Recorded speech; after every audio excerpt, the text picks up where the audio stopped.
AP ఉప ముఖ్యమంత్రి పవన్ కళ్యాణ్ పై తమిళనాడులో క్రిమినల్ కేసు నమోదైంది. ఆయన ఇటీవల చేసిన ప్రసంగమే అందుకు కారణం. మధురైలో నిర్వహించిన మురుగన్ భక్తుల సమావేశంలో చేసిన ప్రసంగంపై ఓ సంస్థ ఫిర్యాదు మేరకు కేసు నమోదు చేసుకున్నారు పోలీసులు. అయితే పవన్ ప్రసంగంలో ఏముంది? ఈ కేసు నమోదు వెనుక ఎవరున్నారు చూద్దాం.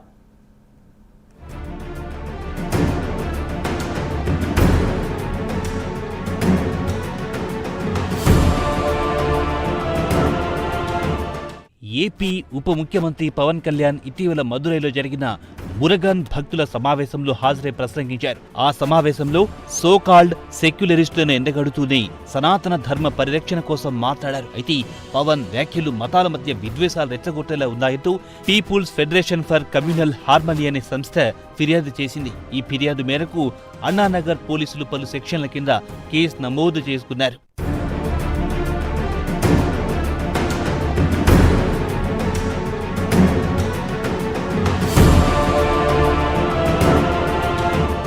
అయితే పవన్ కళ్యాణ్ నిజంగానే మత విద్వేషాలు రెచ్చగొట్టే ప్రయత్నం చేశారా అంటే లేదనేదే సమాధానం.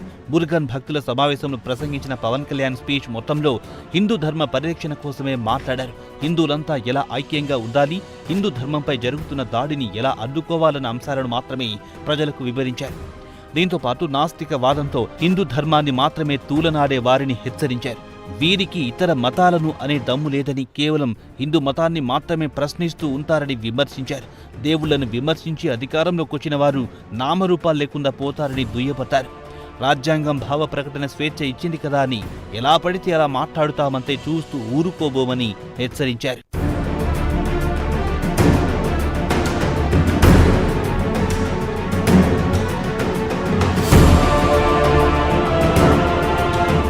నిజానికి పవన్ కళ్యాణ్ చేసిన వ్యాఖ్యల్లో ఎక్కడ కూడా ఇతర మతాలను కించపరచలేదు, విమర్శించలేదు. కేవలం హిందూ ధర్మ పరిరక్షణ కోసం మాత్రమే మాట్లాడారు. కానీ తమిళనాడులోని రాజకీయ పార్టీలు హిందూ ధర్మ వ్యతిరేక సిద్ధాంతాలతో పనిచేస్తున్నవే ఎక్కువ ఉన్నాయన్న విమర్శలు చాలా కాలంగా జనసామాన్యంలో ఉన్నాయి. దీంతో పవన్ వ్యాఖ్యలు అక్కడి పాలకుల పార్టీకి గిట్టడం లేదు. దీనికి తోడు people's federation for communal harmony అనే సంస్థకు విదేశీ సంస్థలతో సంబంధాలున్నాయనే ఆరోపణలున్నాయి. ఈ కారణంతో పవన్ ను ఎలాగైనా అరెస్ట్ చేయాలని కుట్రతోనే ఆయనపై ఫిర్యాదు చేశారని అంటున్నారు విశ్లేషకులు.